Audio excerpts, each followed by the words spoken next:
Pour tout juste ce petit résumé que nous allons faire pour le premier culte, nous voulons intituler cela « Causerie biblique ». Vous savez, le Seigneur avait cette spécificité de pouvoir simplement partager, causer avec ceux qui le suivaient. Et la plupart des grands enseignements qu'il a donnés à ses disciples n'ont pas été faits sous la forme de prédication, non. C'est sous la forme de causerie. Quand il prêchait, et il s'asseyait à part avec ses disciples et en aparté, comme on le disait, et ses disciples lui posaient des questions. Seigneur, mais qu'est-ce que tu as voulu dire par là? Tu as enseigné que tu vas ressusciter dans 3 jours. Tu as enseigné la parabole de celui qui a sémé et l'ennemi qui est venu s'aimer l'ivraie. Qu'est-ce que ça veut dire? Et la Bible dit qu'il révélait ces choses et il leur disait, il leur a été donné à eux de ne pas comprendre. Mais quant à vous, vous devez comprendre les mystères du royaume. Et la causerie biblique, c'est un envol de la parole de Dieu pour permettre à ceux qui sont entrés par la fenêtre dans la vie chrétienne. On doit rentrer par la porte. Il y a des gens qui sont rentrés par la fenêtre. Il faut les habituer à leur montrer la porte. De savoir exactement qu'est-ce que la Bible. Et la compréhension même déjà de la Bible va vous aider. Parce que la Bible est un tout. Mais si vous le regardez, et si vous avez la révélation, vous allez comprendre qu'il y a des choses dans la Bible par lesquelles vous ne pourrez jamais vivre et vous n'aurez jamais la victoire. Ce sont des vérités. Et c'est pourquoi dans Jean 8, 32, lisons ce texte de base pour partir. Jean 8, 32, texte que nous connaissons si bien. Jésus s'est arrêté et un jour, il parlait avec des Juifs. Vous savez, les Juifs étaient tellement fiers d'avoir les oracles de Dieu, d'avoir la parole de Dieu. Ce sont les descendants d'Abraham. Ils connaissent bien Moïse, l'histoire de Moïse. Et quand Jésus leur a parlé, certains ont été convaincus que Jésus était le Messie. Et il va s'adresser à ceux qui étaient convaincus, là, ceux qui disaient que eux, maintenant, ils croient que c'est lui qui est le Messie. Il leur dit ceci, verset 31 d'abord. Et il dit aux Juifs qui avaient cru en lui, si vous demeurez dans ma parole, vous êtes vraiment mes disciples. Première chose.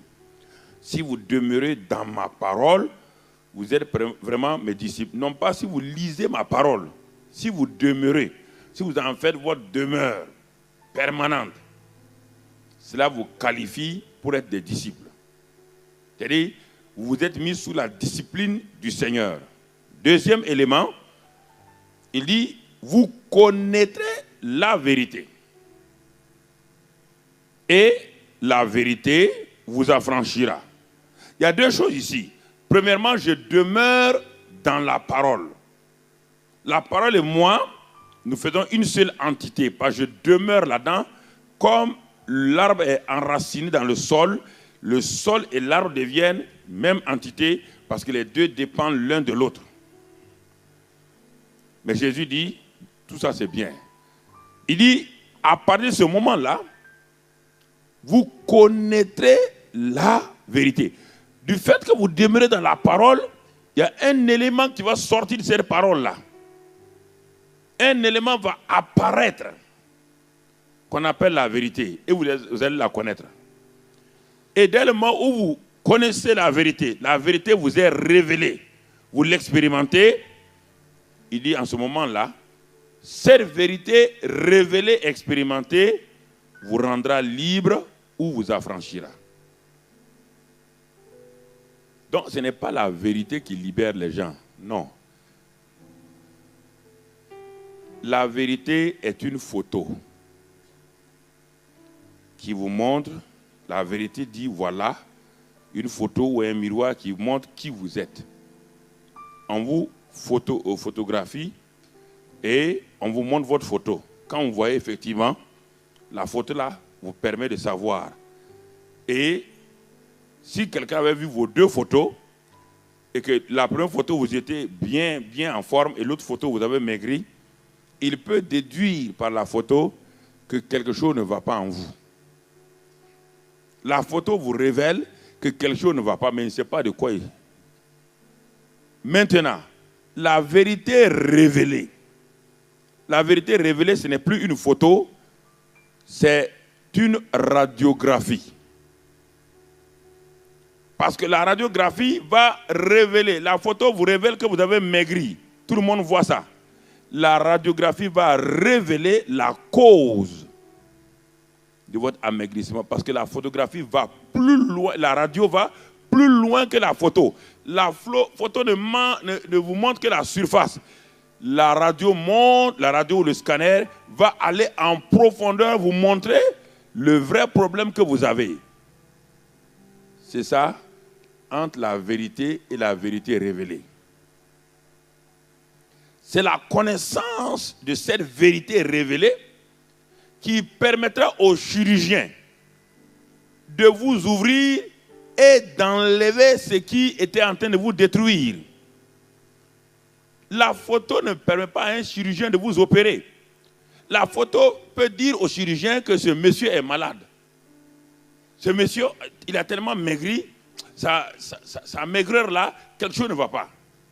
Mais la radio permet à ce chirurgien-là de déceler ce qui ne va pas en vous et de vous ouvrir au bon endroit, enlever ce qu'il y a et vous êtes affranchi ou bien vous êtes libéré. C'est de ça que Jésus parle. La causerie biblique, son fondement, c'est ça. Chaque fois que je lis, je médite la parole de Dieu, que je cherche à me connecter avec la vérité. Je cherche la révélation.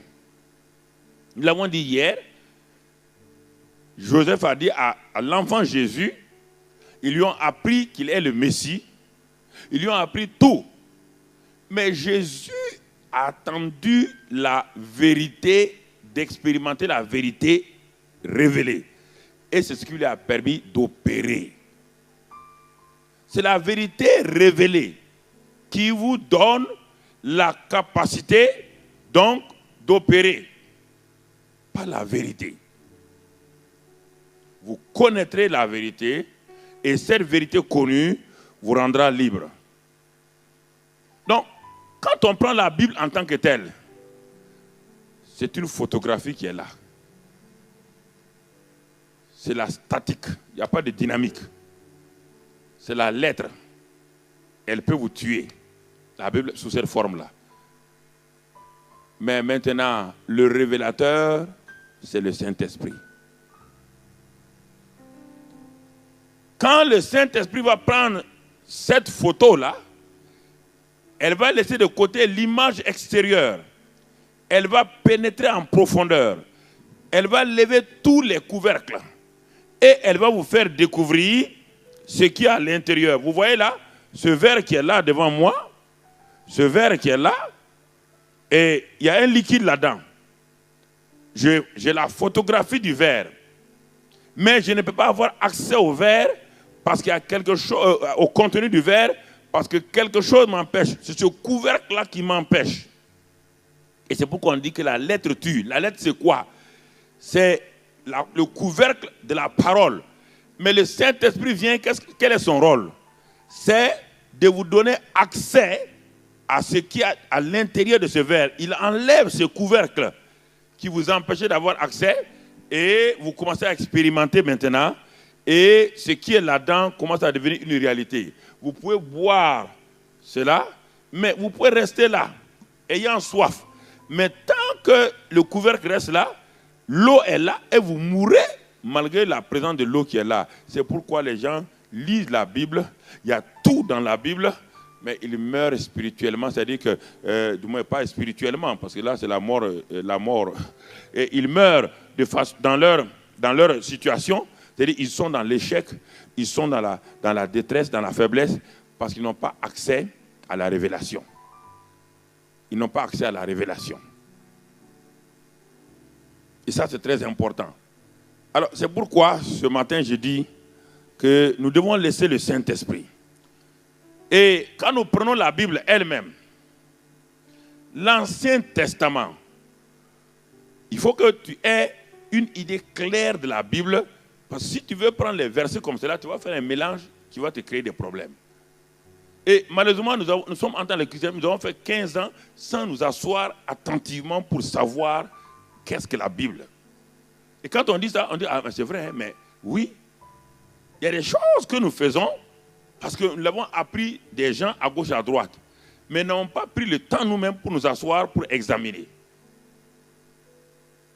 D'abord, la première partie de la Bible qu'on appelle l'Ancien Testament, dans cet Ancien Testament-là, il n'y a que l'ombre de ce qui devait venir. C'est pourquoi les gens de l'Ancien Testament, la Bible dit qu'ils ont cherché, ils ont regardé, ils voulaient voir la réalité qui devait venir. Ils cherchaient la réalité, parce que ce qu'ils avaient était illusoire, c'était les images, c'était des représentations paraboliques. Mais ils n'avaient pas la réalité. Tous sont morts sans goûter à cette réalité qui est Christ. Les Abraham l'ont attendu. Il dit qu'ils l'ont vu. Ils l'ont vu. Ils l'ont regardé de loin, mais n'ont pas eu accès. Ça, c'est l'Ancien Testament. Alors, tant que tu étudies, ta vie est posée uniquement sur l'Ancien Testament, tu seras toujours dans l'insatisfaction. L'Ancien Testament ne satisfait pas quelqu'un. Il n'y a pas de puissant pour satisfaire les gens. Ne regarde pas comment ils ont fait de grandes choses, mais eux tous étaient insatisfaits. Et la Bible dit qu'ils ne sont pas parvenus à la perfection, car c'est nous qui devons les faire entrer dans la perfection, dit Hébreux, les derniers versets de Hébreux 11. Ils étaient à la recherche. Ça, c'est l'Ancien Testament. Et il est dit, c'est l'ombre. C'est pourquoi tout ce qui est dans l'Ancien Testament n'a pas pu satisfaire les gens. Le sang de l'Ancien Testament couvrait les péchés, n'ôtait pas les péchés. Qui était l'ombre du vrai sang qui devait venir, qui allait ôter les péchés. Il est dit que les commandements de l'Ancien Testament, le médiateur de l'Ancien Testament, était un serviteur, non pas un fils. Il s'appelle Moïse. Il n'était pas un fils, il était un simple serviteur. Les sacrifices de l'Ancien Testament, le tabernacle de l'Ancien Testament était l'ombre de la réalité qui devait venir. Donc, si on vit dans l'Ancien Testament, on vit dans l'ombre des choses qui allaient venir, mais on n'a pas la réalité. Et il faut y sortir rapidement. Sinon, si on reste là-bas, on sera toujours insatisfait. Insatisfait parce que la réalité n'est pas là. Alors, nous progressons et nous allons maintenant dans les 4 évangiles. C'est pour te permettre, quand tu étudies, que tu saches clairement. Les 4 évangiles sont maintenant une photo. Ce n'est plus une ombre, c'est une photo. Parce que la photo est plus réelle encore que l'ombre. L'ombre, on ne peut pas la saisir. La photo, au moins, tu as quelque chose dans ta main, tu peux regarder. Les 4 évangiles, c'est la photo de la vie de Jésus-Christ qui est venu sur terre, qui vous dit qu'il y a eu quelqu'un qui est venu sur terre, il s'appelle Jésus-Christ, qui est venu pour la rédemption de l'homme. Mais cette photo-là, tu ne découvres pas la dynamique, c'est la statique. L'Ancien Testament, mon frère, c'est simplement, ici, on va le voir, l'ombre. Et dans le Nouveau Testament, il y a 3 parties dans le Nouveau Testament encore. La première partie, c'est les 4 évangiles, qu'on appelle la proclamation de l'évangile. Il a proclamé Les actes des apôtres, c'est la dynamisation. Et les épîtres, c'est l'émancipation.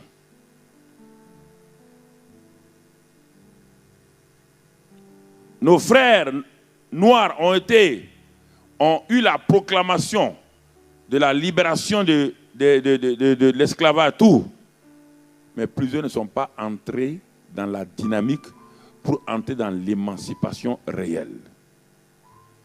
Ce qui fait encore, ils sont toujours dans la proclamation en train de se battre, alors que l'émancipation était là devant eux.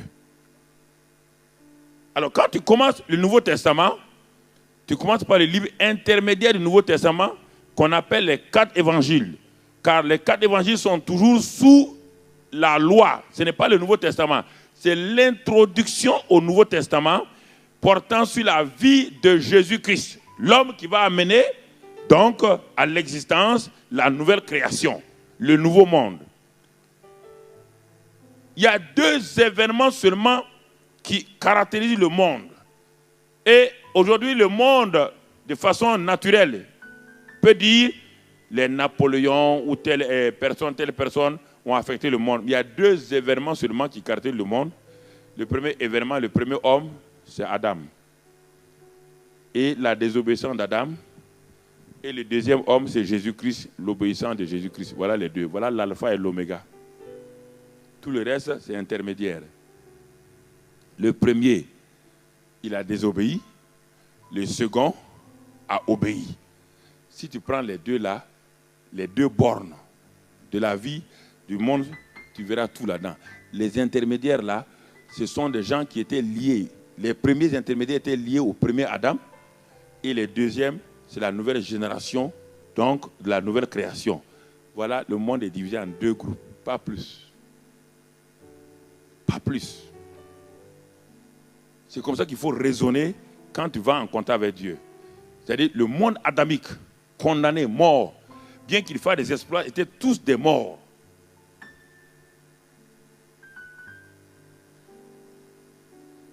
Quand quelqu'un naît dans ce monde-là, les registres de ce monde-là enregistrent à l'hôpital. On enregistre qu'un enfant vivant est né. Dans ce moment, le ciel ferme tous ses registres parce que c'est un mort qui est né. Ça n'intéresse pas le ciel. La terre dit, un vivant est né. Et Dieu dit, mais c'est un vivant mort.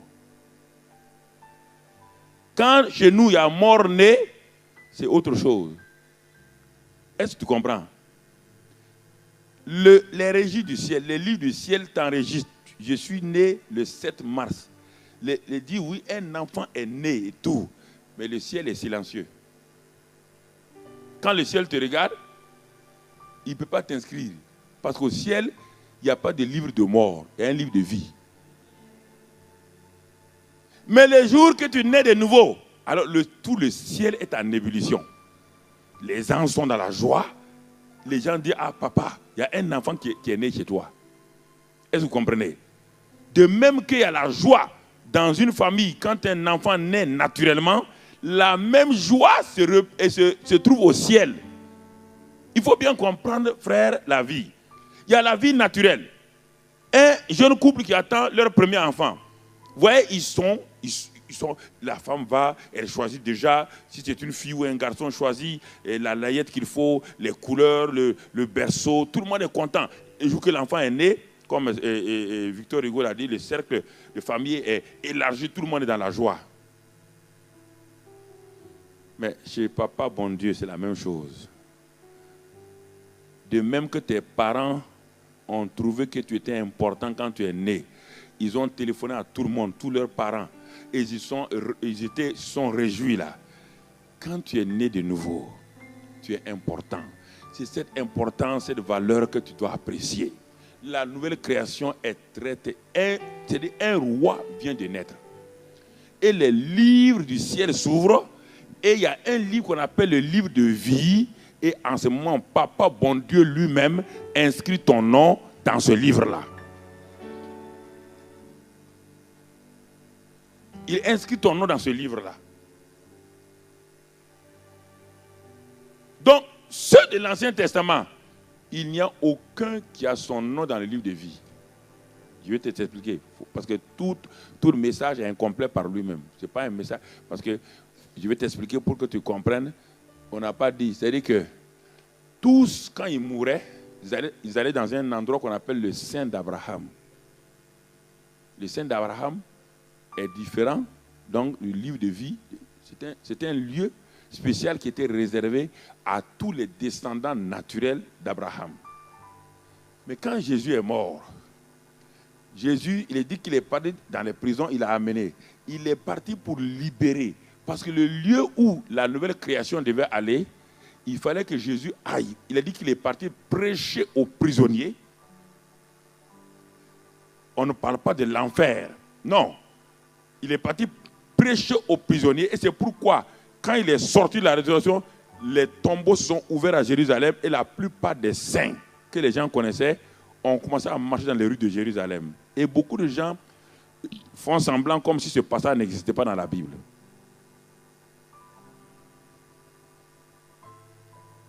Donc, si tu commences à comprendre les différentes dimensions de la Bible, ça va te permettre, quand tu veux avancer, vers quelle partie de la Bible tu vas commencer.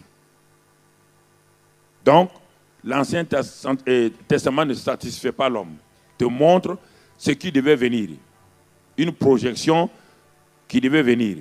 Le Nouveau Testament a un intermédiaire par les 4 évangiles. Te montre la photographie de la rédemption. Te montre la photographie de la vie de Christ Jésus. Mais quand tu regardes, tu restes dans les 4 évangiles, tu vas être dans la confusion. Tu ne comprendras pas qu'est-ce que veut dire la nouvelle naissance. Il en a abordé avec Nicodème, mais il n'a pas dit le mécanisme. Il a donné un résultat à Nicodème. Il a dit qu'il faut qu'un homme naisse de nouveau, mais il n'a pas dit comment cet homme doit fonctionner. Il y a eu une confusion. Et tous ceux qui étaient avec Jésus-Christ, ils ont fait des miracles et tout, mais concernant la vie divine, concernant la vie Zoé, personne ne comprenait. Il avait dit, je suis venu pour vous donner la vie en abondance. Mais il ne comprenait pas ce que ça voulait dire. Il ne saisissait pas. Et la preuve que, quand il est ressuscité, même les 40 jours où il a enseigné uniquement le royaume, et il parlait du royaume des cieux et il parlait du royaume d'Israël. Parce que aucun d'entre eux n'était né de nouveau. Et il n'y avait que la confusion en eux. Il leur a enseigné le royaume pendant 40 jours. Et il leur a dit dans Acte 1,5, il dit, vous serez baptisés du Saint-Esprit. Et ils ont posé la question à Jésus. Est-ce en ce moment-là que tu vas rétablir le royaume d'Israël? Vous voyez comment un professeur peut être déçu. Heureusement que Jésus n'était pas, jamais ne pouvait être déçu. Après 3 ans, avec le meilleur enseignant, regardez comment ils échouent lamentablement. Il leur parle du royaume des cieux et il parle du royaume d'Israël. Donc, même les 4 évangiles encore, c'est la confusion. Aucun n'a compris qu'il était venu prendre leur péché. C'est Jean-Baptiste leur a dit qu'il est venu, voici l'agneau qui ôte le péché. Mais personne n'a jamais compris. Quand ils l'ont regardé à la croix, c'était la défaite. Quand tous l'ont regardé, c'était une simple défaite. Leur espérance était perdue. Et quand il leur parlait de résurrection dans 3 jours, aucun d'entre eux, ni Pierre, ni personne n'a accepté qu'est-ce que ça veut dire la résurrection. Ils ne comprenaient que cela veut dire la résurrection. Dans les 4 évangiles. Si tu es dans les 4 évangiles, tu auras la photo de Jésus. Mais toi-même, tu seras dans la confusion. Et regarde, on va voir deux situations pour que tu comprennes ce que je te dis. Dans Matthieu 17. Allons dans Matthieu 17. Dans Matthieu 17, Jésus amène ses disciples express sur la montagne. Verset 1, 6 jours après, Jésus prit avec lui Pierre, Jacques et Jean, son frère, et il les conduisit à l'écart sur une haute montagne. Il fut transfiguré devant eux. Vous voyez bien? Transfiguré. Ils n'ont pas compris ce que ça voulait dire. Transfiguré, ça veut dire que le Saint-Esprit a mis toute son ampleur en Christ à tel point que ses vêtements même étaient devenus des vêtements brillants. Et en ce moment, la transfiguration va attirer, la transfiguration va amener à la lumière deux choses. Vous savez, quand vous êtes à la lumière d'une lampe, vous avez une lumière. Cette lumière de lampe est là, cette lumière de lampe tempête est là, ou de bougie. Quand vous allumez comment on appelle, des projecteurs, la lumière de la bougie, elle devient quoi? Presque terne. C'est ça qui va se passer. Brusquement, le Saint-Esprit transfigure Jésus. Le transfigure totalement. Et en le transfigurant, cette lumière-là va venir révéler deux personnes qui vont apparaître, qui étaient cachées. Et ces deux personnes-là, c'est Moïse et Élie. Qu'est-ce que ça veut dire par rapport à Jésus? Regardez le texte. Il y a deux personnes qui apparaissent. Ces deux personnes-là représentent un système en deux parties, mais on ne les voyait pas. Parce que tous ceux qui suivaient Jésus, dans leur tête, ces deux personnes étaient vivantes. C'était Moïse et le grand prophète d'Israël, Élie. Toute leur mentalité était sur Moïse, Élie. C'est pourquoi les pharisiens n'ont jamais accepté le ministère de Jésus, parce qu'ils étaient empreints simplement de Moïse. Ils étaient remplis de Moïse. Ils vivaient Moïse. Moïse était en eux. Moïse était leur Christ. Vous comprenez? Ils étaient remplis de Moïse.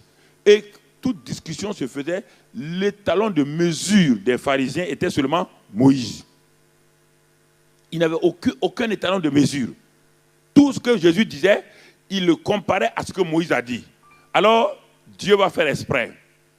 Sur la montagne de la transfiguration, il amène les trois meilleurs disciples de Jésus. Pierre, Jean et Jacques. Ils sont sur la montagne avec lui. Brusquement, Jésus est transfiguré.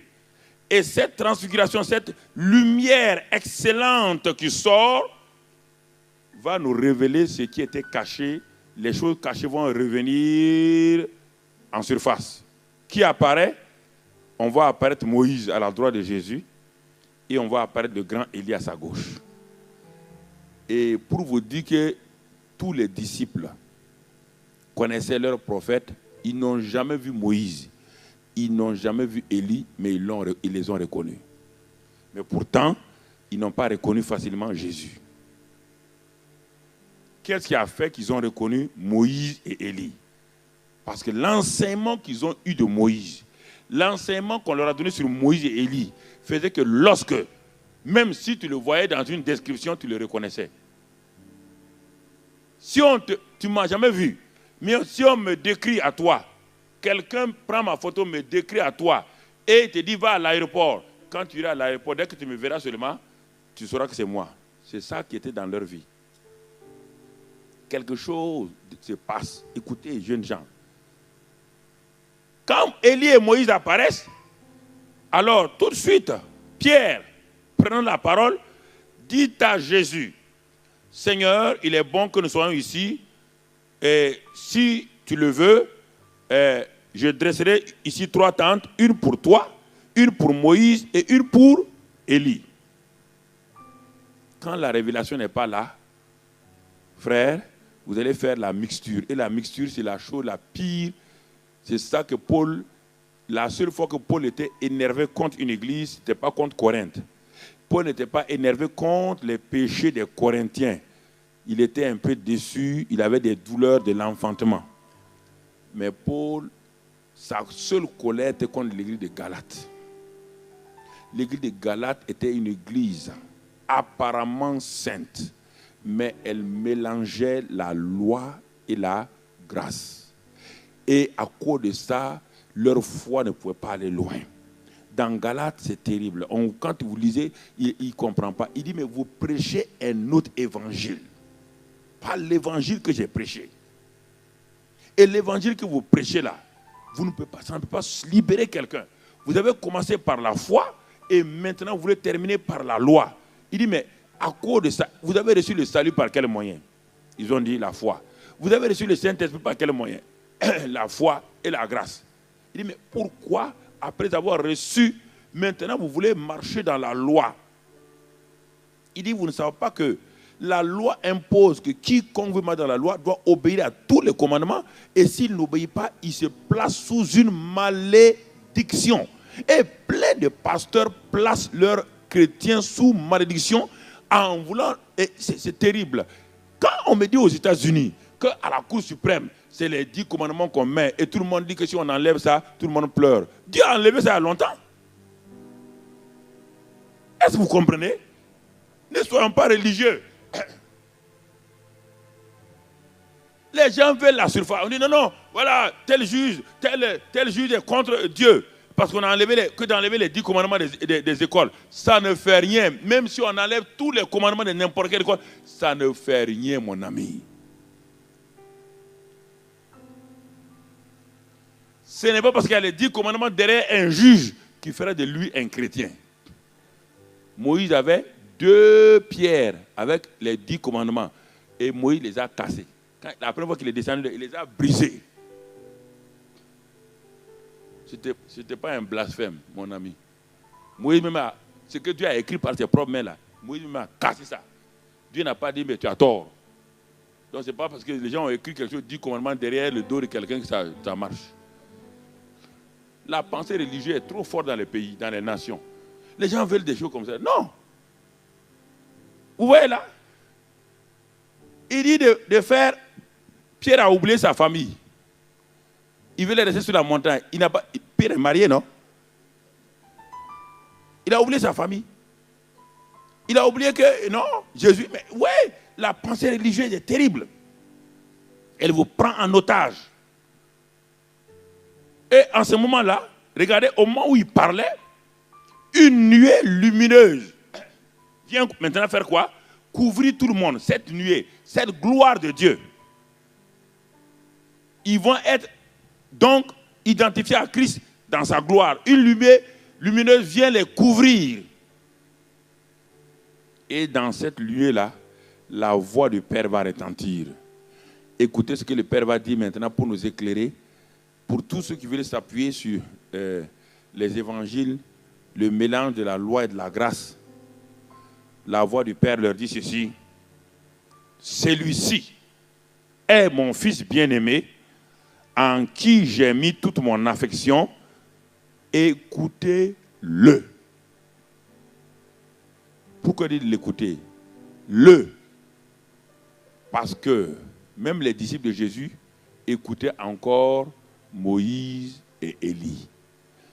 Ils écoutaient Jésus, en même temps, ils tendaient leurs oreilles à Moïse et à Élie. Il y avait quoi dans leur vie? Un mélange.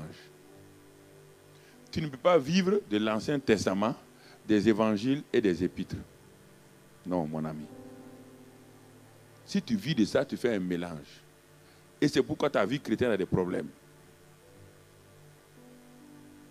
Ce sont des choses qui t'ont été données, l'Ancien Testament, pour te dire, ça va t'inspirer. Quand tu le prêches, il faut terminer toujours par le Nouveau Testament.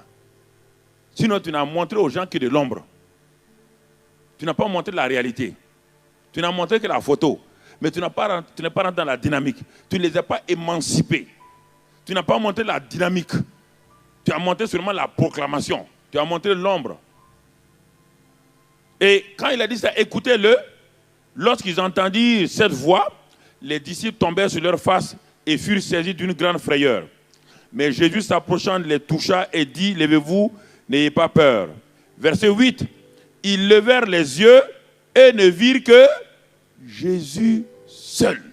Voilà la phrase importante des 4 évangiles.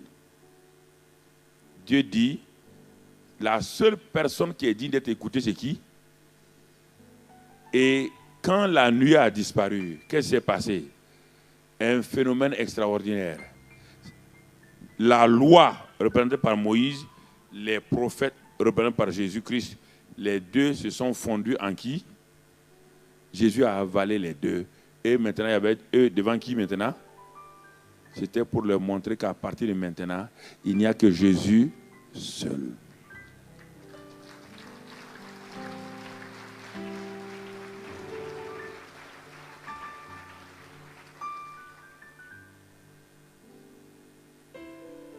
Il n'y avait que lui. Lui seul. Mais malgré ça, ils n'ont pas compris. Ils continuent. Pourquoi ils n'ont pas compris? Ils n'ont pas compris, frère. Ils étaient disciples de Jésus, mais ils n'étaient pas une nouvelle création. Ils étaient disciples de Jésus, mais ils n'étaient pas une nouvelle création. Par le terme disciple, là, ça fonctionne sous l'ancienne alliance, l'Ancien Testament, les évangiles. Mais dans le Nouveau Testament, vous n'avez jamais entendu ce mot-là. Vous n'entendez pas ce mot dans les épîtres. Parce que c'est une nouvelle création.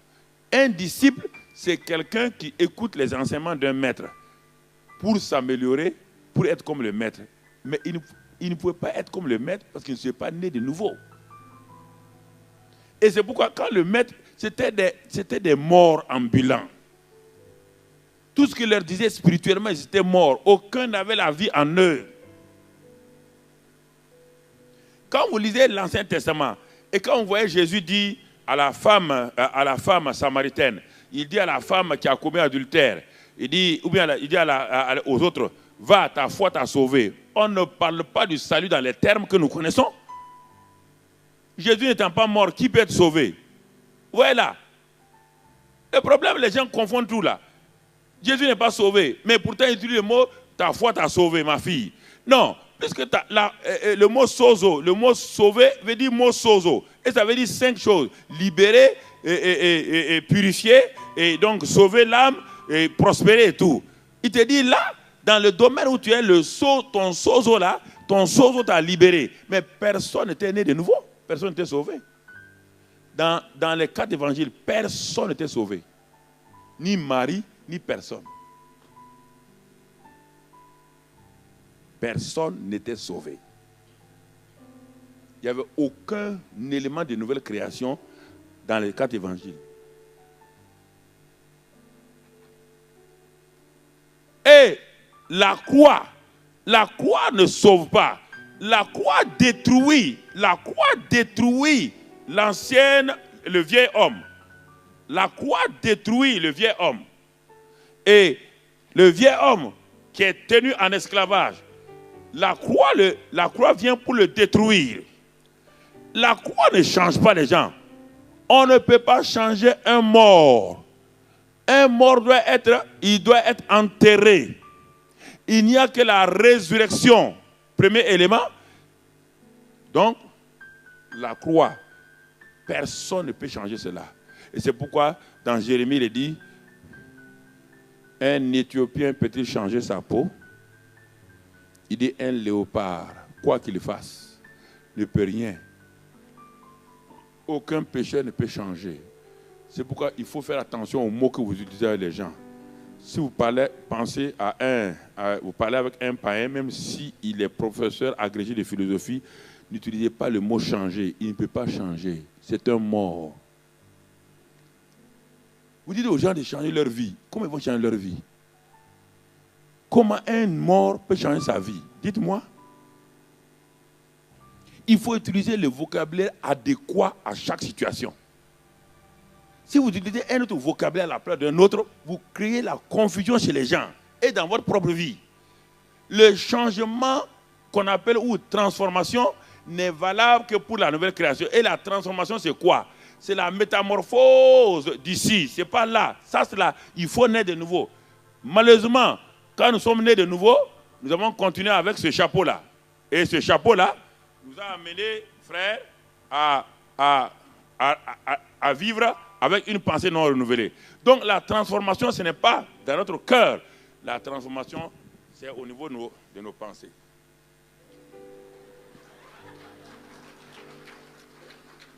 C'est au niveau de nos pensées. Donc, vous voyez, frère, et le changement, c'est au niveau de nos pensées, ce n'est pas au niveau de notre... Et au fur et à mesure maintenant que mon intelligence est renouvelée, je suis transformé de gloire en gloire à l'image de Christ qui est en moi. C'est-à-dire, ça veut dire quoi? Je rentre dans la maturité. Je sors de l'enfance. Je sors du christianisme charnel. Je deviens un jeune homme. Et il est dit, les petits enfants se préoccupent du pardon de leurs péchés, dans 1 Jean 2. Les petits enfants spirituels, tout le temps c'est le péché, ils se préoccupent de ça. Mais les jeunes gens sont forts. Ils ont déjà vaincu le diable. Les jeunes gens ne font pas de combat spirituel contre le diable. Ils savent qui ils sont, ils ont vaincu le diable. Et maintenant, ils passent à père. Et les pères, ce sont ceux qui se reproduisent. Ceux qui se multiplient et se reproduisent. La vie chrétienne a ces 3 étapes. Petits enfants, jeunes gens et pères. Et pour passer à ces étapes-là, c'est la transformation, la métamorphose. La métanoïa qui te fait entrer. La métanoïa, c'est pour ceux qui ne connaissent pas Christ comme Sauveur et Seigneur, qui ne connaissent pas le royaume. Et ils pratiquent la métanoïa, la repentance. Et quand ils ont fait cela, ils vont passer au anakainos. Et de là-bas, ils vont aller à la métamorphose. Et la métamorphose ne se fait que par 3 éléments. La ginosko, qui est la connaissance acquise par la parole de Dieu. L'épinoxis, qui est la connaissance révélée, donc qui va au-delà. Et c'est pourquoi la Bible dit que par la connaissance, la paix va augmenter. Et par la épiginosko, mon frère. Quand tu ne vas pas dans cette dynamique-là, tu restes donc un enfant spirituel. Que tout le monde peut balloter. À tout vent de doctrine, tu es ballotté. Quand les gens disent maintenant, c'est péché générationnel, c'est malédiction générationnelle, tu vas là-bas, on te générationnalise. Non, mais tu es là. Dès qu'un homme apparaît, on dit, bon, tu as entendu, il y a un prophète qui est venu. Qu'est-ce qu'il lui fait? Non. Tu n'es pas constant. Tu es ballotté à tout vent de doctrine. Il n'y a pas une constante dans ta vie. Les gens te manipulent comme ils veulent. Donc, dans les évangiles, il n'y a pas de constance. On voit les pierres changer comme ils veulent.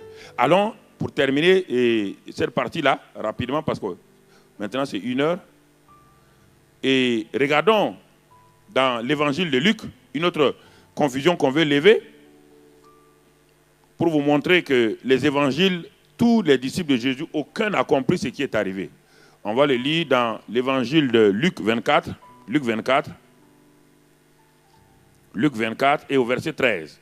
Vous connaissez bien l'histoire des disciples d'Emmaüs. La Bible dit, le premier, verset 1 d'abord, le premier jour de la semaine, c'est-à-dire le jour de la résurrection. Le jour de la résurrection, où Jésus est sorti du tombeau, voici 2 des disciples de Jésus qui sont en train de faire quoi? Le jour de la résurrection, ils donnent le dos à Jérusalem, la cité de la paix, et ils sont en train d'aller à Emmaüs, donc la cité de l'obscurité. Ils retournent dans l'ancienne parce qu'ils n'ont pas compris la résurrection de Christ. Aucun des disciples de Christ n'a jamais cru en sa résurrection. Aucun. Personne n'a cru qu'il allait ressusciter. Qu'est-ce que veut dire la résurrection? Comment voulez-vous que ces gens-là puissent vaincre? C'est pourquoi quand tu restes dans les évangiles te permettent d'opérer comme Jésus. Te permettent de dire, oui, nous devons chasser les démons, nous devons guérir les malades, Jésus l'a fait. Ça te donne la foi que quelqu'un, tu as vu les pierres qui ne t'ont pas encore changé, chasser les démons. Mais ça ne te donne pas la victoire personnelle, le changement personnel. Non. Les pierres ne sont pas changées. Aucun n'est changé dans les 4 évangiles. Aucun. Il n'y a pas un seul personne qui est changé. Les disciples de Maïs sont en train de partir. Jésus vient vers eux. Le Jésus ressuscité vient. Et la Bible dit, leurs yeux étaient empêchés. Ils discutaient. Dans le Nouveau Testament, les gens discutent beaucoup. Quand ta vie est liée seulement aux 4 évangiles, du moins, les 4 évangiles, quand ta vie est liée à ça, c'est des discussions sans fin. Ils discutaient, ils parlaient, si on va le verset 13 maintenant, ils s'entretenaient, ils parlaient. Jésus s'approcha et fit route avec eux. Mais leurs yeux étaient empêchés de le connaître. On ne parle pas des yeux physiques, parce que les yeux physiques ont vu Jésus. Mais, comme je l'ai dit, la photo, les yeux physiques ont vu la photo. Mais les yeux spirituels, les rayons X, n'ont pas permis de pénétrer que cet homme qui était arrêté devant eux était leur maître et leur seigneur, qui a marché avec eux 3 ans et demi, qui a mangé avec eux, avec qui ils dormaient. Ils n'ont pas eu le pouvoir parce que les rayons X ne pouvaient pas passer parce que le Saint-Esprit n'était pas encore dans leur vie. Ils n'avaient que simplement la photo. Ils l'ont regardé. Pour eux, c'était un étranger. Un étranger qui semblait être intéressant, qui a de bonnes histoires à raconter, qui semble avoir plus d'informations sur leur Seigneur qu'eux. Mais un étranger quand même. C'est étonnant qu'un étranger puisse avoir des informations extraordinaires sur leur maître. Et Jésus leur pose des questions. Il dit, mais de quoi vous entretenez-vous? Pour que vous soyez tout tristes. Les jours de la résurrection, ils sont tout tristes. Le jour où vous devez exploser de joie, ils sont tristes. Alors mon ami, pourquoi tu es triste?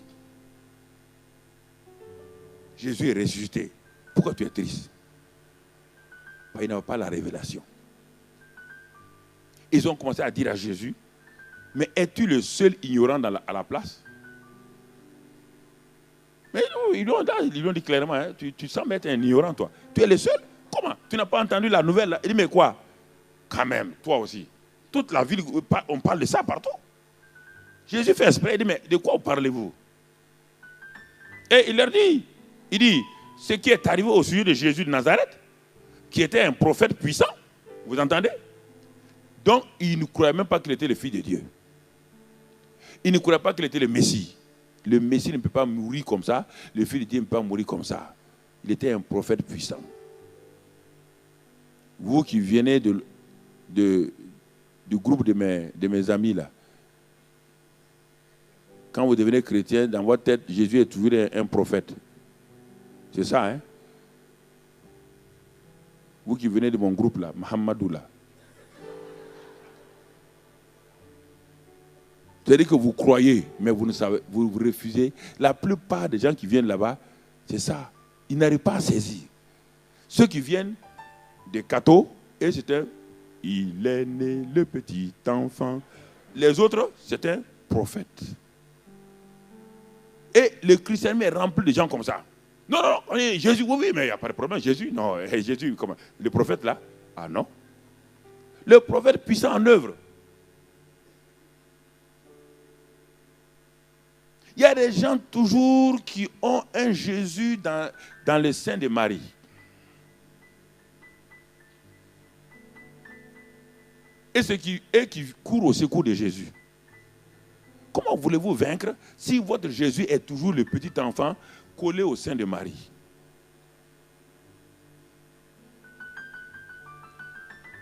Mais soyez logique, Même moi là, je suis collé au sein de ma mère. Même moi là, est-ce qu'à mon âge, je suis collé au sein de ma mère? Jésus est venu à 2000 ans. Il y a 2000 ans, on le met au sein de Marie. Donc il y a 2000 ans, il est toujours bébé. Ah, ça c'est quoi? Oh, mais il faut arrêter là.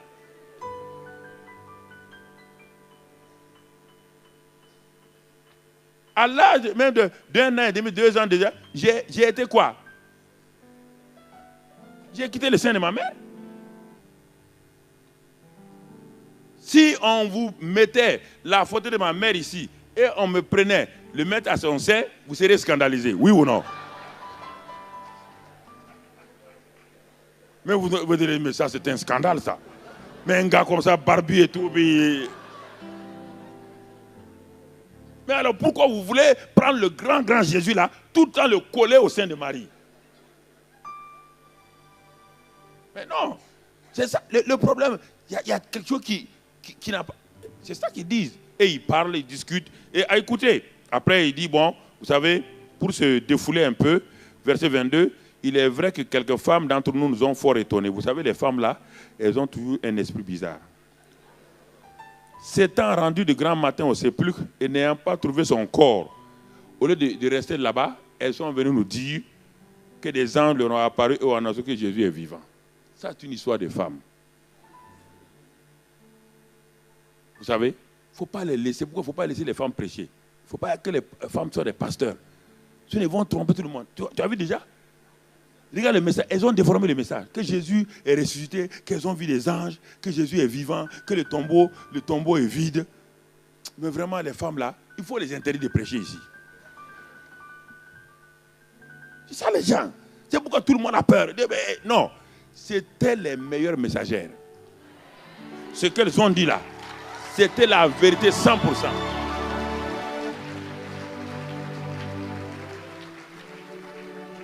Alors, Jésus va leur dire, ô hommes sans intelligence, écoutez, sans intelligence spirituelle. C'est terrible, hein? Sans intelligence. On n'a pas de physiquement intellectuel, non. Intelligence spirituelle, sans révélation.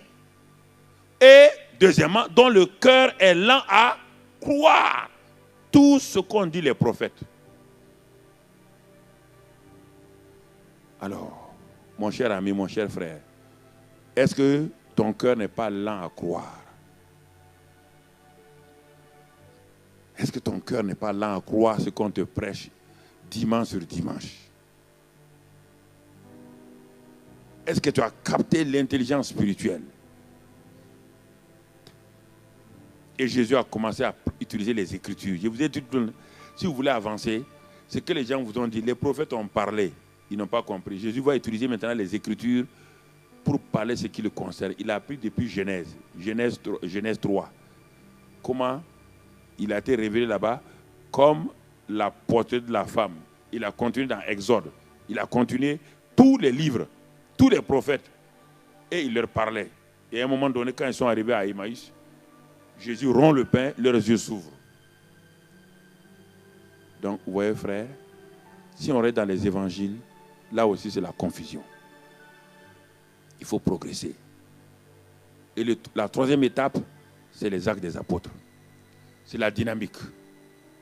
Et là-bas, quelqu'un va rentrer dans les évangiles, c'est la venue de Jésus. Dans l'acte des apôtres, c'est la venue de qui?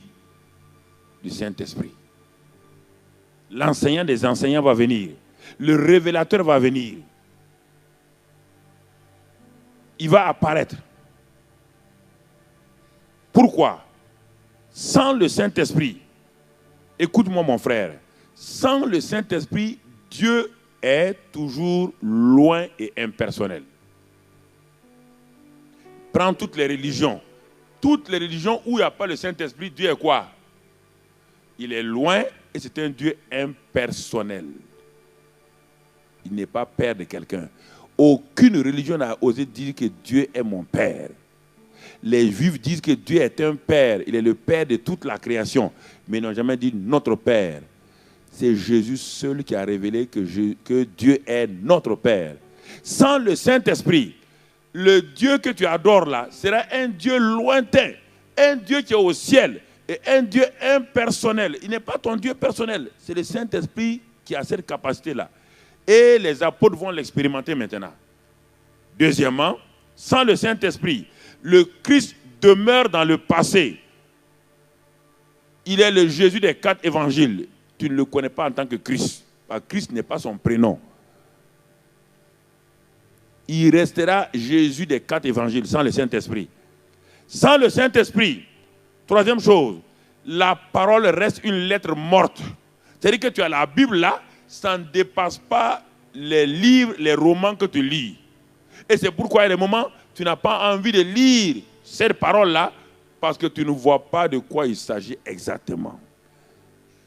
Tu n'as pas plaisir à lire la Bible, à la méditer. Parce que le Saint-Esprit, tu n'es pas en communion avec lui, il est en toi. C'est un simple invité. Et un invité ne se mêle pas des problèmes des gens. Vous invitez quelqu'un chez vous, il s'assoit là où vous lui avez donné une place. Il est poli. Le Saint-Esprit est gentleman, il est très poli. Il s'assoit où vous le laissez. Mais si vous voulez laisser la seigneurie, on dit l'Esprit est Seigneur. Si vous lui donnez la seigneurie, automatiquement, il va commencer à vous révéler le Père. Il est le seul qui sonde les profondeurs de Dieu, qui connaît ce qui concerne Dieu et qui te connaît. C'est le seul qui fait la connexion. C'est ça le Saint-Esprit. Toute la puissance, la victoire du chrétien, c'est lorsqu'il intègre la dimension de la nouvelle création, le Saint-Esprit dans la nouvelle création. Là, cet homme et cette femme-là commencent à connaître qui est Dieu. Quatrième chose, l'Église, sans le Saint-Esprit qui se manifeste, devient une simple organisation humaine. Mais regardez, frères, les clubs sont aussi bien organisés que les églises. Les clubs sont bien aussi organisés que nos églises. Ils ont les mêmes cravates que vous et moi. Ils ont leur salle tapissée comme vous et moi. Ils ont tout. Si on enlève les chants de l'église et on présente 2 clubs et on présente les 2, on dit qui est chrétien, tu ne peux pas savoir. La différence, c'est le Saint-Esprit. Donc, là, sans la communion du Saint-Esprit, l'église est une simple organisation humaine qui réussit, qui fait beaucoup d'exploits, comme n'importe quelle organisation qui fait des exploits. Tous les clubs. Si vous prenez les clubs, si vous prenez les Lions Club, si vous prenez le Rotary, ils font de bonnes choses. Ils sont bien habillés, ils ont tout. Ils font des œuvres humanitaires, ils s'en vont, ils s'occupent des veuves, des orphelins. Ils font de bonnes choses. Mais la différence, c'est la dynamique que le Saint-Esprit met en toi. En ce moment-là, quelque chose se passe et quand on te voit, on sait. C'est pour quand Paul a vu les 12 Corinthiens, il les a regardés. Il dit, avez-vous reçu le Saint-Esprit? Je dis, ah bon, de quoi tu parles? Autre chose, sans le Saint-Esprit, l'autorité devient une dictature. L'autorité devient une dictature. Il faut m'obéir. Sans moi, non. L'autorité devient une dictature. Sans le Saint-Esprit, la prédication est une simple propagande. Une propagande. Une simple propagande. Et sans le Saint-Esprit, le culte devient une réunion de sympathisants, d'amitié, de sympathisants.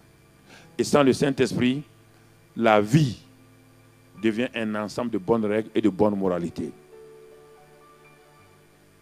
Alors mon ami, mon frère, ce soir-là, si tu restes dans l'Ancien Testament, tu ne goûteras pas à cette vie. Si tu restes dans les évangiles, tu ne goûteras pas à cette vie. C'est pourquoi Dieu nous a fait progresser pour entrer dans l'Acte des Apôtres. Les mêmes disciples désordonnés, les mêmes disciples peureux, craintifs, sans courage, les mêmes disciples sans intelligence. Regardons-le maintenant dans l'Acte des Apôtres. On est émerveillés. On est étonnés les jours de la Pentecôte. On est étonnés de ce que ces gens qui sont remplis maintenant, baptisés dans le corps par le Saint-Esprit, remplis du Saint-Esprit, Acte des Apôtres, la Pentecôte, un nouveau commencement, un nouveau départ, un nouveau redéploiement. Le Saint-Esprit entre en action. Le Saint-Esprit saisit ces hommes et ces femmes, 120 personnes qui sont remplis, et toute la ville est impactée. Ces hommes ne sont-ils pas tous des Galiléens? Comment se fait-il qu'ils parlent notre langage? Ces hommes-là étaient sans instruction. Voici que le Saint-Esprit met un langage extraordinaire dans leur bouche. Et les gens du monde entier représentés à Jérusalem, chacun les entendait parler. Il ne faut pas confondre vraiment le langage du Saint-Esprit et le parler en langue que nous avons dans 1 Corinthiens 12, frère. Ce n'est pas ça qu'ils ont parlé. Ce qu'ils ont parlé ici est plus que ça, c'est le langage du Saint-Esprit. Parce que tout le monde savait que ces gens étaient des Galiléens par leur manière de parler, par leur habillement. Et ces gens-là, quand ils ont été remplis du Saint-Esprit, le Saint-Esprit leur a donné ses propres paroles, son propre langage. Et ce langage qui sortait, ceux qui étaient là, les Crétois, les Arabes, les Éthiopiens, chacun les entendait parfaitement dans sa langue maternelle, sans interprète. Ça, c'est le langage du Saint-Esprit. Ce n'est pas le parler en langue, pentecôtisant et pentecôtiste. Il y a une confusion à ce niveau-là que les gens, il faut relever.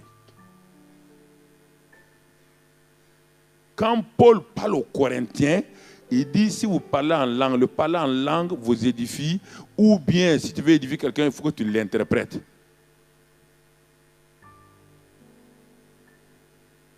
Il y a le langage du Saint-Esprit, il y a les dons du Saint-Esprit qu'il ne faut pas confondre. C'est pourquoi le même Pierre, regardez-le maintenant, 50 jours, il a trahi Jésus. Maintenant, il a la langue du Saint-Esprit. Il a le langage du Saint-Esprit. Regardez le langage du Saint-Esprit. Sans avoir préparé un message, sans avoir ouvert la Bible, Pierre, rempli du Saint-Esprit, se tient debout devant des milliers de gens. Sans faire le plan de son message, il parle simplement. Ses paroles sortent avec une acuité, une précision. Il cite Joël 2, 28 sans problème. Il va de là-bas, il va citer le psaume 32, il va citer tous les psaumes. Il va commencer à parler. Les gens sont étonnés, ils sont émerveillés. Cet homme, ce pécheur, qui n'a ni connaissance ni rien, mais qu'est-ce qui s'est passé en lui?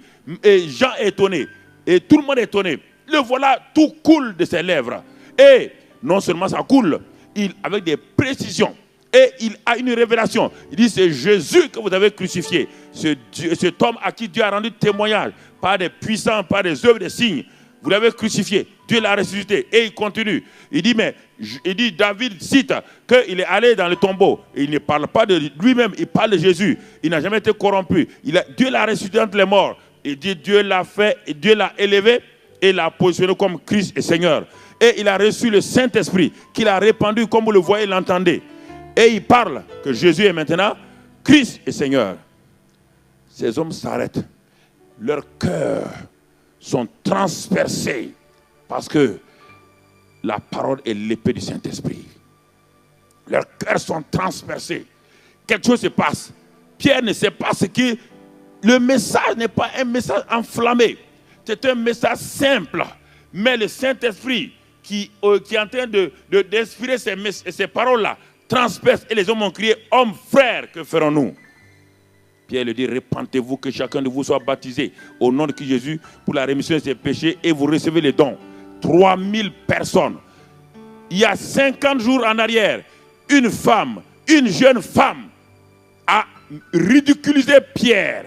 Une jeune femme a humilié Pierre parce qu'il n'était pas né de nouveau. Il n'était pas une nouvelle créature. Il n'avait pas le Saint-Esprit. 50 jours plus tard, tout le Gotha, tous les pharisiens, tous les Sanhédrins est étonné de voir cet homme, un simple pécheur, parler avec certitude, assurance. Et les gens tremblent dans leur cœur. Qu'est-ce qui s'est passé? Le Saint-Esprit. La nouvelle création, c'est plus que ce que nous pensons. Ce n'est pas un chrétien simple, ce n'est pas un disciple. C'est un être spécifique qui est apparu. Et quand tout le monde le regarde, tout le monde est étonné. Ça, c'est qui? C'est quel genre d'homme? Et le monde surnaturel est étonné. Le monde spirituel est étonné. C'est un homme spécial. Regardez-le, frère. Regardez-le. Acte des apôtres, c'est l'entrée du Saint-Esprit. Et il fait des merveilles. Maintenant, l'homme et Dieu sont devenus un. 1 Corinthiens 6, 17 dit que celui qui s'attend, il est devenu un seul esprit avec lui. Un seul esprit. Frère, allez, croyez ça. Un seul esprit. Un seul esprit. 1 Corinthiens 6, 17. Ce n'est pas fini. Et Paul nous révèle. Il nous révèle que la venue du Saint-Esprit, c'est maintenant le mystère que tout le monde attendait. Dieu qui a atteint son but final, Dieu a atteint son but final, c'est que Dieu vienne habiter dans l'homme. Tout est fini comme cela. Ce n'est pas la résurrection qui est importante, c'est la glorification. La résurrection sans la glorification ne permettra jamais que tu sois un enfant de Dieu, une nouvelle création. La nouvelle création, tu es devenu par la résurrection, c'est vrai. Mais c'est le Saint-Esprit qui a été envoyé là par Jésus, a été élevé, qui est venu habiter en toi. Désormais, Dieu est satisfait, il a atteint son but. Il habite encore dans l'homme. Simplement. Il a atteint. Et on ne peut plus changer ça. C'est trop tard, on ne peut plus le changer. Et c'est cette nouvelle création maintenant qui va être enseignée par Paul, qui va être émancipée. C'est pourquoi les épîtres sont confiés à Paul. Et c'est pourquoi Paul commence à montrer comment la nouvelle création doit fonctionner. Il donne maintenant tout l'enseignement qui permet à la nouvelle création de fonctionner et correctement, d'aller de l'avant. Et c'est pourquoi Paul le dit dans Romains 8, 11, que si le Saint-Esprit est dans une personne, le Saint-Esprit qui est dans une personne là, et le même Saint-Esprit, écoutez, le corps de Jésus était froid dans le tombeau. Le Saint-Esprit, il était mort. Son corps était totalement mort. La mort, c'est la somme de toutes les maladies et tout. C'est la résultante des maladies. Donc, quand le Saint-Esprit est dans le corps de Jésus, le sang qui était mort, les yeux qui étaient morts, le Saint-Esprit a ramené le corps de Jésus mort à la vie. Il a redynamisé le sang. Et c'est pourquoi Paul dit maintenant, si vous comprenez qui vous êtes, nouvelle création, si le même Saint-Esprit qui est rentré dans un corps mort, et il a donné la vie à ce corps mort-là, il dit comment le même Saint-Esprit peut être en toi et tu continues, il continue à travailler, être avec les gens. Il dit non, il donnera la vie à votre corps mortel. Le Saint-Esprit qui est en toi, frère, il vitalise ta vie. C'est la vie. Il apporte la vie en toi. Il apporte la bonne santé, pas la guérison. Il apporte la santé divine. On ne veut pas qu'on nous dise cela. Les gens ne veulent pas qu'on dise santé divine. Vous voulez dire santé quoi? Il apporte la santé divine qui est supérieure à la guérison. La guérison, c'est parce que tu es malade. La santé, il te garde dans la bonne santé. C'est différent. C'est ça que le Saint-Esprit fait. Non seulement il fait cela, il dit, ce même Saint-Esprit-là, il va témoigner régulièrement à ton esprit que tu es enfant de Dieu. Satan ne peut plus t'accuser. Ça, c'est Romains 8, 14 et 16. Il va te conduire chaque jour. Le même Saint-Esprit, tu ne sais pas comment prier. Il va te révéler la prière. Tu ne connais pas qui est Dieu. Et lui, il connaît Dieu. Et il est venu en toi pour te révéler qui est Dieu. Et Dieu devient ton Père. Et en ce moment-là, frère, tu es un homme libéré. C'est ça la nouvelle création. Tu marches dans la liberté des enfants de Dieu. Que la grâce de Dieu soit avec toi. Si tu comprends ce message-là, prends cela et remercie le Seigneur. Glorifie le Seigneur ce matin. Remercie le Seigneur, je suis une nouvelle création. Je suis une nouvelle création. Dis, je le suis. Je crois cela, je demeure dans cette nouvelle création-là. Personne ne peut ôter cela. Merci Père, que ta grâce et ton amour soient sur nous. Que ta bonté soit sur nous. Bien-aimés frères et sœurs, gardez ces choses profondément dans vos cœurs. Ne laissez pas l'ennemi vous enlever cela. Si vous le laissez enlever, alors vous allez en train de faire un perpétuel recommencement. Que la grâce de Dieu repose sur vous et que la communion du Saint-Esprit soit gardée dans vos cœurs. Au nom de Jésus, Amen.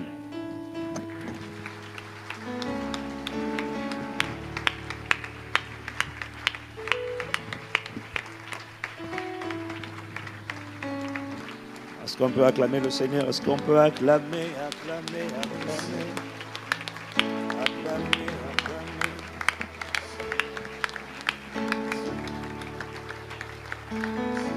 Est-ce qu'on peut juste pendant juste 3 minutes, oui, prendre le temps de chanter ce chant dans un esprit d'adoration.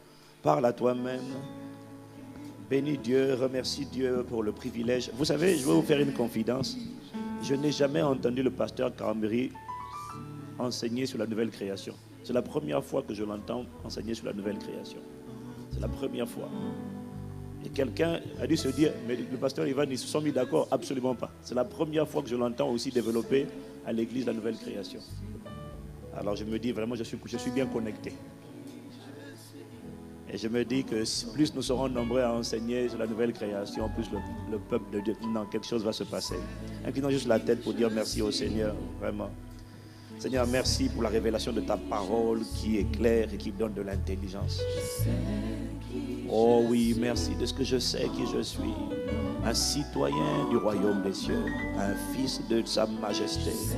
Non, je ne suis plus culpabilisé. Non, Seigneur, je suis justifié, racheté, sanctifié, adopté, réconcilié, pardonné. Merci de ce que j'ai été prédestiné, connu d'avance, Seigneur, régénéré par la semence de la parole vivante et permanente de Dieu. Je suis glorifié, ressuscité, mais ce n'est pas tout seulement glorifié. Oh Seigneur, merci pour ces profondes paroles. Accorde-nous la grâce de les méditer, de les repasser, de les repasser et de les repasser. Voilà ce que je repasserai dans mon âme. Parce que mon âme, des fois, tu vacilles et tu chancelles et tu t'inquiètes et tu t'angoisses pour si peu de choses. Alors mon âme, tu dois entendre Ce que moi, l'esprit, l'homme intérieur, la nouvelle création te dit et te rappelle, je sais qui je suis. Voilà pourquoi je te dis, mon âme, espère en l'Éternel. Attache-toi à cette parole. Elle est là pour te donner la vitalité. Est-ce que mon corps, tu entends? Je sais qui je suis. Je suis le palais de Dieu, un sanctuaire. Je suis le palais de Dieu sur la terre. Le palais dans lequel, le temple du Saint-Esprit dans lequel et pour lequel Dieu a dit, j'habiterai en eux et je marcherai. Un péripateo, je me déplacerai. Je pourrais me mouvoir, je pourrais me déplacer, me mouvoir dans tout mon corps. Ce corps est un palais. Est-ce que tu réalises que les nuages radioactifs ne peuvent pas m'atteindre quand je respirerai? Même si ce que je respire est toxique, quand ça rentre dans mon corps, ça devient purifié parce qu'il y a un filtre à l'intérieur de moi. Le Saint-Esprit purifie. Est-ce que tu l'acceptes? La nouvelle création ne peut pas être contaminée par la pollution. C'est impossible si je suis conscient. Voilà pourquoi le pasteur l'a dit à quasiment 7 reprises. Paul dit, ne savez-vous pas que? Il ne dit pas, on ne vous a jamais dit. Non, on vous l'a déjà dit. Mais est-ce que vous n'en êtes pas conscient? Alors rends-moi conscient de qui je suis. Témoigne à mon esprit. Saint-Esprit, témoigne à mon esprit de la signification de l'expression être un enfant de Dieu. Convainc-moi de ce que ce n'est pas une récitation. Explique-moi la profondeur qu'il y a derrière cette affirmation. Enfant de Dieu, fils de sa majesté, né de Dieu, de la race de Dieu, participant de la nature de Dieu. N'est-il pas écrit dans votre loi? J'ai dit, vous êtes des divinités. Convainc-moi de ces choses. Dans la religion a voulu me culpabiliser lorsque j'osais y croire. On me disait j'étais arrogant, prétentieux. Comment peux-tu dire que tu es un Dieu? Mais n'est-il pas écrit dans votre loi? J'ai dit, vous êtes des dieux. Seigneur, convainc-moi de qui je suis en toi et de qui tu es en moi. Seigneur, convainc-moi. Je sais. Imprime dans mon esprit. Oh, il faut que je te célèbre pour qui je suis. Non, je ne suis pas chrétien. Je suis une nouvelle création. Elle porte le nom de Christ. Je suis de la race de Christ. Je suis l'extension de Christ sur la terre. Lui et moi, nous avons le même nom car la Bible dit, tel il est, tel nous sommes aussi dans ce monde. Et Paul dit dans Romains chapitre 6, nous sommes devenus une même plante par la conformité à sa mort. Oh, convainc-moi de qui je suis. Convainc-moi de qui je suis. Illumine les yeux de mon cœur. Convainc-moi, convainc-moi. Si tu me convaincs, alors la peur s'en va, alors les complexes s'en vont. Viens moi l'assurance d'un enfant de Dieu. Le juste, celui qui est justifié, a de l'assurance comme un jeune lion. Il est sans complexe, il est libéré de toute forme d'embarras, de culpabilité. Parce qu'il sait, parce que je sais, que je sais, que je sais. Merci pour la grâce de savoir. La religion ne donne pas de révélation. La clé de la révélation, c'est le Saint-Esprit. Magnifique présence de Dieu. Ton serviteur a dit des choses tellement profondes cette semaine. Mais accorde à chacun de nous la grâce de s'accorder une telle importance que chacun va aller prendre ses enseignements, Seigneur, et les réécouter avant de passer au prochain enseignement, de les réécouter jusqu'à ce que cette parole soit assise en nous et qu'elle produise, Seigneur, une métamorphose dans notre système de pensée, une transformation radicale. Merci pour cette parole. Merci pour ton ministre. Seigneur, renouvelle ses forces. Seigneur, merci. Que te dire? Merci. Je sais qui je suis. Tu as commencé une belle œuvre, un chef-d'œuvre, et des chefs-d'œuvre sortiront de nous. Nous te rendons grâce Parce que ce que nous entendons aujourd'hui, des générations avant nous auraient tant aimé l'entendre. Mais nous te bénissons de ce que tu as dit dans les derniers temps, la connaissance et la révélation augmenteront. Et nous appartenons à la génération de la révélation, de la nouvelle création. Merci de ce que, Seigneur, assurément, nos vies ne seront pas les mêmes et notre postérité. Non, Seigneur, il y a de l'espoir et le meilleur est à venir et le meilleur sortira de nous. Merci, Père, pour ta parole. Merci pour ce que tu as fait. Encore merci pour ton serviteur. Au nom de Jésus, le Christ, notre frère aîné, le premier-né. Béni soit le nom du Seigneur. Au nom de Jésus le Christ. Amen, amen, amen, amen, amen. Amen, amen, amen. Entrons dans le nom de sa majesté. Jésus le Christ. Oh, quelle grâce. Convainc-moi encore. Là où il y avait un peu de doute et de nuages, assure, donne-moi cette ferme assurance, cette pleine révélation du mystère caché de tout temps, mais maintenant révélé au saints, à savoir Christ en moi, Christ en nous, l'espérant, le seul moyen de vivre de nouveau la gloire de Dieu. Non, ce n'est pas Marie, ce n'est pas Bouddha, ce n'est pas Allah, ce n'est pas Mohamed, c'est Christ à l'intérieur de moi. La fusion entre la divinité et l'humanité. Une nouvelle création. Explique-nous encore ces choses. Convainc-nous encore, Seigneur. Amène-nous à manifester la vie surnaturelle, la vie divine, la vie du royaume dans notre génération. Et laisser un héritage de la vie divine aux enfants de nos enfants. Béni sois-tu. Toi qui nous accordes la grâce de savoir et de savoir qui nous sommes en toi. Au nom de Jésus.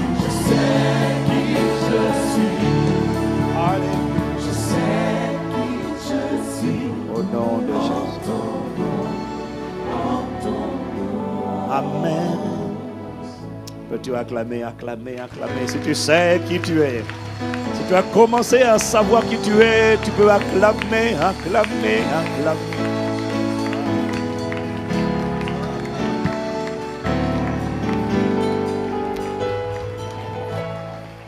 Vous savez, je vous fais une confidence.